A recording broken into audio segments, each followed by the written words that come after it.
கிறிஸ்துவுக்குள் மிகவும் பிரியமானவர்களே, இந்த நாளிலும் எபிரேயர் 12:1 ஆகையால் மேகம் போன்ற இத்தனை திரளான சாட்சிகள் நம்மை சூழ்ந்து கொண்டிருக்க, பாரமான யாவற்றையும் நம்மை சுற்றி நெருங்கி நிற்கிற பாவத்தையும் தள்ளிவிட்டு விசுவாசத்தை துவக்குகிறவரும் முடிக்கிறவருமாயிருக்கிற இயேசுவை நோக்கி நமக்கு நியமித்திருக்கிற ஓட்டத்தில் பொறுமையோடே ஓடக்கடவோம் என்ற இந்த வாக்குத்தத்தத்தோடு இந்த காலை வேளையில் உங்களை சந்திக்கிறது நான் மிகுந்த சந்தோஷம் அடைகிறேன்.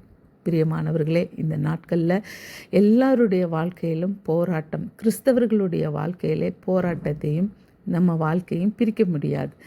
ஏனென்றால் எல்லாருக்கும் போராட்டம். நம்மை போன்ற எத்தனையோ பரிசுத்தவான்கள் ஓடி முடித்து இன்னைக்கு அவர்கள் பெற்றுக்கொள்ளத்தக்கதாக ஓடி இன்றைக்கு நமக்கு முன்பாக அமர்ந்திருந்து திரளான ஸ்டேடியத்தில் நமக்கு முன்பாய் அமர்ந்திருந்து இப்பொழுது ஓடிக்கொண்டிருக்கிற நம்மை அவர்கள் எப்பொழுதுமே உற்சாகப்படுத்துகிறவர்களாக இருக்கு. அவர்களுடைய வாழ்க்கையை நாம் பார்க்கும்போது ஓடு ஓடு ஆஷா ஓடு, நின்றாத, தியங்கிறாத, கலங்காத, நாங்களும் இந்த இப்படிப்பட்ட நீ கடந்து போகக்கூடிய இந்த சூழ்நிலையில் பாடுகளில் ஒன்றை போல தான் நாங்களும் இப்படி பாடுபட்டு வந்தோம். ஆனால் நாங்கள் ஜெயித்துட்டோம். இன்றைக்கி எங்கள் ஓட்டத்தை நாங்கள் பொறுமையோடு ஓடி இன்றைக்கி நாங்கள் வெற்றி வாக சூடி நாங்கள் உட்கார்ந்துருக்கிறோம் கிறிஸ்துவின் வலது பாரசத்தில் என்று அவர்கள் என்ன செய்கிறாங்கன்னா இன்றைக்கி அவங்க இளைப்பாரி கொண்டு இருக்கிறாங்க.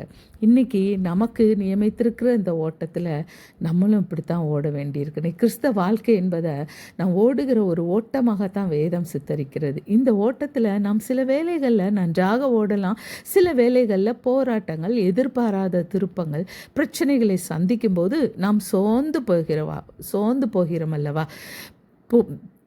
ஆனால் இந்த ஓட்டத்தில் நாம் எவ்விதமாக ஓட வேண்டும் என்று வேதம் நமக்கு தெளிவாக போதிக்கின்றது. ஆமாம், இது உண்மைதான். இந்த உலகத்தினாலும் பாவத்தினாலும் நாம் பல விதங்களில் நெருக்கப்படுகிறோம். நம்மை சுற்றி நெருங்கி நிற்கிற பாவங்களையும் பாரங்களையும் உத்தறி தள்ளிவிட்டு என்று பார்க்கிறோம் அல்லவா.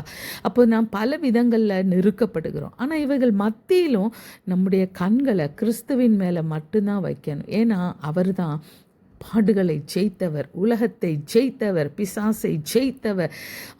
இன்றைக்கு ஜெயித்தவர் மேலேயே நம்மளுடைய கண்களை நம்ம பதித்திருந்தோம் என்றால் நாமும் இப்படிப்பட்ட இந்த போராட்டங்களை எல்லாம் மேற்கொள்ள கர்த்தர் நமக்கு உதவி செய்வார். விசுவாசத்தை, ஏன்னா விசுவாசத்தை துவக்குகிறவரும் அவர் தான், விசுவாசத்தை முடிக்கிறவரும் அவர் தான். நம்மளோட வாழ்க்கையில் நம் சூழ்நிலைகளை எல்லாம் பார்த்து நம்ம நெருக்கப்படுகிற நெருக்கங்களை பார்த்து நம்ம சோர்ந்து விடுறதுக்கு எவ்வளவோ வாய்ப்புங்க. ஆமாம், இன்னைக்கு சில சமயங்களில் நம்ம சோர்வுக்குள்ளே போனால் அந்த சோர்வு அப்படியே அழுத்தி சில சமயங்களில் எனக்கு பிரிவு தாங்க முடியாமல் நான் அப்படியே சில சமயங்களில் சோர்ந்து போயிடுவேன். அது என்ன பண்ணுன்னா அப்படியே ஒரு கடலின் ஆழத்தில் அப்படியே அழுத்தி கொண்டு போய் பிடித்திருக்கிற மாதிரி இருக்கும். நம்மளா வெளியில் வந்தால் ஆண்டவர் அப்படியே வெளியே வந்துடலாம், இல்லை அப்படியே முங்கி கிடக்கலாம். நம்மளுடைய ஆவிக்குரிய பலனை பொறுத்து தான் நம்ம ஒவ்வொரு சோதனைகளையும் ஜெயிக்கிறதுக்கு நமக்கு ஆற்றல் இருக்குது. ஆவியானவரை பலத்துக்கு கூப்பிட்டா நிச்சயமாக ஆவியானவர் நமக்கு என்ன செய்வார்? நிச்சயமாக அவர் நமக்கு உதவி செய்வார் எப்போதுமே. அதனால தான் எப்போதுமே நம்ம கிறிஸ்துவையே நோக்கி பார்க்கணும். ஏன்னா அவர் தான் எல்லாத்தையும் ஜெயித்தார். நம்மை போல சோதிக்கப்பட்டு பாடுபட்டார். அதனால் அந்த சோதனைகளோடு கூட அதற்கு தப்பித்து கொள்ளும்படியான போக்கையும் அவர் நமக்கு வச்சிருக்கிறார். அப்போது நம்மளோட வாழ்க்கையில் திரியேக தேவனாய் நம்மளோட வாழ்க்கையில் அனைத்தையும் திட்டமிட்டு இந்த மட்டும் நம்ம நடத்தி வந்திருக்கிற இம்மானுவேலர், இந்த மட்டும் நம்மை வழி நடத்தி காத்து வருகிற எபனேசர் நிச்சயமாய் தொடர்ந்து நம்மை வழி நடத்துகிறவராக இருக்கிறார். சங்கீதக்காரர் சொல்லுகிறார், எனக்காக யாவற்றையும் செய்து முடிக்கிறேன் தேவனாகிய கர்த்தர் என்று. அப்போது நமக்காக யாவற்றையும் செய்து முடிக்க வல்லமை உள்ளவர் நம்ம கூட இருக்கார். அப்போ நமக்கு நியமித்திருக்கிற ஓட்டம், இந்த வாழ்க்கையின் ஓட்டத்தை தேவனே நமக்கு வைத்திருக்கிறார். நம்மளோட வாழ்க்கையின் போராட்டங்கள், சோதனைகள் எல்லாவற்றிலும் தேவன் நமக்காக இதை உண்டு பண்ணி வைத்திருக்கிறார். நம்ம இதுக்குள்ளே போய் தான், இந்த உபத்திரவத்தின் குகைக்குள்ளே போய் பல மடங்கு புடமிடப்பட்டு அவருக்காக பயன்படுவோம் என்பது உண்மையிலும் உண்மை. ஒரு வைரமாக இருக்கட்டும், ஒரு தங்கமாக இருக்கட்டும், எல்லாம் ஒரு உலைக்களத்துக்குள்ளே போனால் தான் அது சுத்தமான பொன்னாய் வைரமாய் ஜொலிக்கிறது, விலையேறப்பெற்ற கல்லாய் ஜொலிக்கிறது. அதுபோல தான் ஒரு மண் நல்லா மிதிக்கப்பட்டால் தான் அது அழகான ஒரு ஷேப்பில் ஒரு பாத்திரமாய் வடிவமைக்கப்படுகிறது. எனவே இன்றைக்கும் நம்ம அவருடைய அனுமதி இல்லாமல், திட்டம் இல்லாமல் நமக்கு ஒன்றும் நேரிடவில்லை. எனவே இவைகள் எல்லாம் நம்ம அழிச்சு போடுறதுக்கு இல்லை, நம்ம அழிந்து போவதற்காக அல்ல, நம்மளோட விசுவாசத்தை உறுதிப்படுத்தும்படியாகத்தான் தேவன் நமக்கு இதையெல்லாம் நியமித்திருக்கிறார். நானும் என்றால் கர்த்தரை நோக்கி கொண்டு என் ரட்சிப்பின் தேவனுக்குள் களி கூறுவேன், என் தேவன் என்னை கேட்டருள்வார். மீகா 7:7 நம்ம வாசிக்கிறோம். இந்த விசுவாச ஓட்டம் என்பது நம்மளோட ஞானத்தினால அறிவினால ஓடுற ஓட்டம் இல்லை, நம்மளோட சுயபலத்தால் நம்மளுடைய ஒரு இதுவும் இதில் வேலைக்கு ஆகாது. அது இப்படி ஓடுற ஓட்டம் இல்லை, தேவனுடைய வல்லமை, தேவனுடைய கிருபையை சார்ந்து அவரை மட்டுமே நம்பி அவரை சார்ந்து ஓடுகிற ஒரு ஓட்டம். நமக்கு நியமித்திருக்கிற இந்த ஓட்டத்தில் இன்றைக்கி நம்ம பொறுமையோடு போக ஒப்பு கொடுப்போமா? இன்றைக்கி எவ்வளோ பாடுகளையும் பிரச்சனைகளையும் வேதனைகளையும் கவலைகளையும் கண்ணீரையும் பிரிவையும் நம்ம சந்தித்து ஒவ்வொரு நாளும் நம்ம இந்த போராட்டத்தில், இந்த வாழ்க்கையில் நம்ம எவ்வளவோ பாடுகளோடு நம்ம வழி நடக்கிறோம் இல்லையா? ஆனால் எல்லாவற்றுக்கும் என் கிருபை உனக்கு போதும் என்று ஆண்டவர் சொல்லியிருக்கிறார். அவர் பலத்தால் நம்ம தாங்குவார். என் கால்கள் சறுக்குகிறது என்று சொல்லும்போது, கர்த்தாவே உம்முடைய கிருபை அல்லவா என்னை தாங்கிற்று என்று நம்ம சங்கீதத்தில் வாசிக்கிறோம். என் உள்ளத்தில் விசாரங்கள் பெருகுகையில் உம்முடைய ஆறுதல்கள் அல்லவோ என் ஆத்துமாவை தேற்றிற்று என்று பார்க்குறோம்.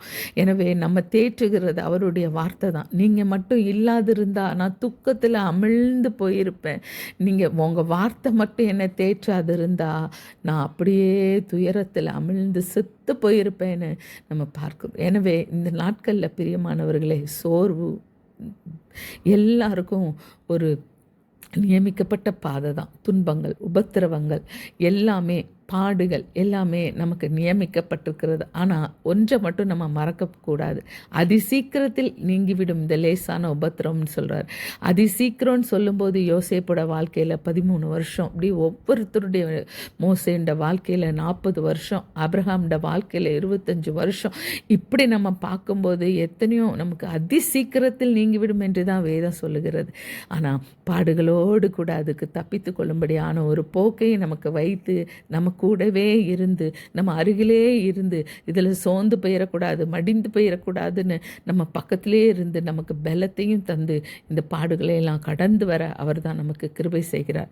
எனவே இன்றைக்கி நம்ம ஜெபிக்கலாமா?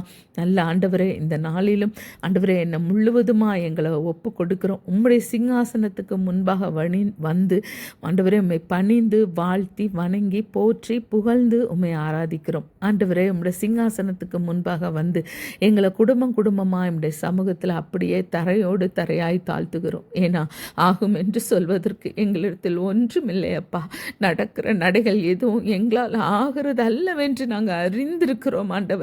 ஆண்டவரே எங்களிடத்தில் ஒன்றும் இல்லைப்பா. எல்லாம் உங்களுடைய தயவினாலேயும் கிருபையினாலேயும் மட்டுமே நாங்கள் இன்னைக்கு வாழ்ந்து கொண்டு இருக்கிறோம். ஆண்டவரே, இன்றைக்கும் நாங்கள் நடக்க போகிற பாதைகளை உங்களுடைய கருத்தில் ஒப்பு கொடுக்கிறோம் அப்பா. ஆண்டவரே, எங்களை நீங்கள் தான்ப்பா ஒவ்வொரு நிமிஷமும் உற்சாகப்படுத்திட்டு இருக்கீங்க. ஆண்டவரே, நாங்கள் வேதத்தை வாசிக்கும் போதெல்லாம் ஆண்டவரே, மேகம் போன்ற திரளான சாட்சிகளை நாங்கள் வாசிக்கும் போதெல்லாம் அவர்கள் எங்களை உற்சாகப்படுத்தி எங்களை ஓட வைக்கிற ஆண்டவரே அனுபவங்களை எங்களுக்கு கொடுக்கறதுக்காக ஸ்தோத்திரம். ஆண்டவரே, எங்களை போல பாடுகளில் கடந்து வந்து இன்னைக்கு ஜெயமாய் ஓட்டத்தை முடித்தவர்களை ஆண்டவரே நாங்கள் பார்த்து ஆண்டவரை கிறிஸ்துவையே எங்களுடைய ஓட்டத்தில் எங்களுக்கு கண் முன்னாக வைத்து நாங்கள் பெற்றுக்கொள்ளத்தக்கதாய் ஒவ்வொருவரும் ஓடுவதற்கு கர்த்தர் கிருபை செய்யுங்கப்பா. இந்த நாட்களில் ஆண்டவரே பாடுகளையும் உபத்திரவங்களையும் ஆண்டவரே தூக்கி வைத்து விட்டு உமக்குள்ளே நாங்கள் இன்னும் பலப்பட எழும்ப ஆண்டவரே கிருபை செய்யுங்கப்பா. ஆண்டவரே, நீ சத்துருவே நீ சந்தோஷப்படாதே, நான் விழுந்தாலும் நான் எழுந்திருப்பேன், நான் இருளில் உட்கார்ந்தா கர்த்தர் எனக்கு வெளிச்சமாக இருப்பார் என்று மிகால நாங்கள் வாசிக்கிறது போல. ஆமாம் ஆண்டவரே, அப்பா நாங்கள் உம்முடைய பிள்ளைகள் அப்பா, சோர்வில், துக்கத்தில், துயரத்தில் நாங்கள் அப்படியே ஆண்டவரே அப்படியே ஆழ்ந்து முங்கி போகிற மாதிரி இருந்தாலும் என் தேவன் ஆண்டவரே, நாங்கள் இருளில் உட்காரும்போது எங்களுக்கு வெளிச்சமாக இருக்கிறீர்.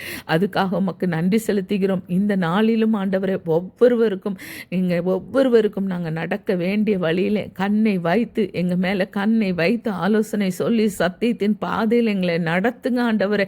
எங்களுக்கு நிறைய டிஸ்ட்ராக்ஷன் இருக்குப்பா, பாவமும் பாரமும் எங்களை நெருங்கி கொண்டு இருக்கிறதப்பா. அவைகளை எல்லாவற்றையும் உத்தறி தள்ளுவதற்கு உங்களுடைய மாபெரும் கிருபை எங்களுக்கு வேணுமப்பா.